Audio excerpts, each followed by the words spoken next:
মাখে 2 বস্তার মাল। আর বলছে পানি নেই, কড়াই নেই, কিচ্ছু খুঁজে পাওয়া যাচ্ছে এখানে। সিমেন্টটা পড়ে গিয়েছে। আমাকে গরম লাগছে, সেই জন্য খালি গায়ে কাজ করছি।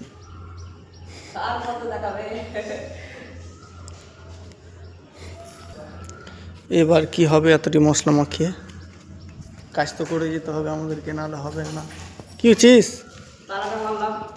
হ্যান্ড ট্রাক্টরগুলো বাড়ি ছিল একটা, ভালো চলে দেবো এখন। হ্যাঁ, কত বড় গোডাউন দেখো।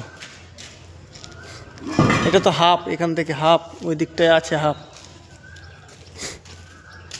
এটা গাঁথনি হতো আজকে আমাদের। ও ছোট মিস্ত্রিকে দেখে নাও, এটা বুলডোজারের মতন একদম ভারী ভারী হয়ে আছে। দুটো এখানে, এখানে আছে 5টা। কি বুঝে দেখে